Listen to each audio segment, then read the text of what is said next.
全球进入无尽航海世界，开局一个破木筏和一个美女队友，你能生存下去吗？雪木拿到宝箱后，立刻赶回渔船，并在老虎登船之际让其吃下驯兽果实，成功收服了这只东北虎。之后才开始转移收集物资的道具。然而两头黄牛刚出现就被老虎吓跑了。那老虎很人性化的点了点头，便转身跳下船钻进树林了。老虎走后，雪木二人便拉着板车把主管都拖到泉眼的地方。由于雪木设置的登陆地点离泉眼很近，两人花了半个多小时就把引流装置架设好。看着泉水稳妥的流进铁皮水箱，雪木就拉着星辰向岛内走去，边走边读取了两头牛的位置。还好他们也没跑太远，走了几分钟，又看到那两头牛在一片树林里炫草。此时他们的情绪也平缓下来了，把板车给两头牛重新连接好，接下来就要收集物资了。今天我们要多收集一些铁矿石，为2天后岛屿升级做准备。安排好任务后，雪木就带星辰来到这座海岛的矿区。一上午时间，两人成功把这个矿区开采得干干净净。除了铁矿石外，雪木还额外收集了1吨左右的食材。回到船只，把所有物资存入仓库后，又将已经装满水的铁皮水箱换上新的。两人就在船舱里简单吃点午饭。至于老虎，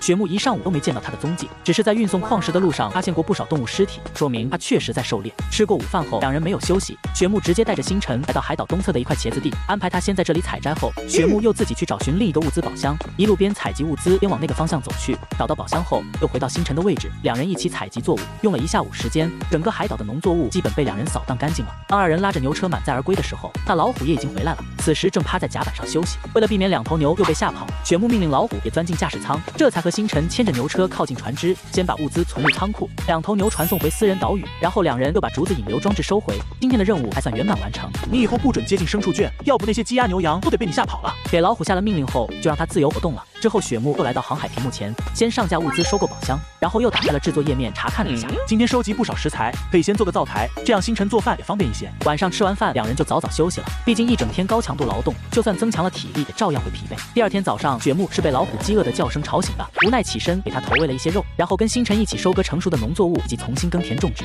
弄完这些，星辰闲得无聊，又去编制藤矿。雪木想了想，拎起鱼竿去海盗了，毕竟老虎的食量可不小，老是吃肉他也供不起，于是打算多钓点鱼给老虎吃。清闲的时间过得很快，转眼就又到了晚上。吃完晚饭没多久，星辰就去休息了。但是今天晚上雪木是睡不着的。过了今晚，繁殖经验就达到3级了，说什么也要熬到12点。站在屏幕前，先是查看了一下明天登陆的海岛。随着航海屏幕弹出选择窗口，雪木顿时有点泄气。2个岛屿的危险系数都这么低，估计明天没什么好过了。叹息一声后，还是读取了2座海岛的信息。果然，736号海岛的信息弹出来后，资源数值只有40。扫了一眼后，雪木又看起86号岛屿的信息，顿时他整个人都精神了起来。资源888，增幅果，还有3个物资宝箱，这是什么宝藏海岛？果断将86号岛屿设置为明日的出海岛屿。之后，雪木又在公共频道、交易频道等来回查看，终于熬到12点，航海屏幕瞬间弹出一个窗口，检测到船只经验达到升级标准，船只正式进入升级阶段，升级所需材料铁矿石呈8000千克。温馨提示：船只一经升级无法复原，升级材料概不退还。看到提示，雪木高兴的手舞足蹈起来。右下角点击追更，最新节目不容错过，其他节目同样精彩，别忘了点击关注。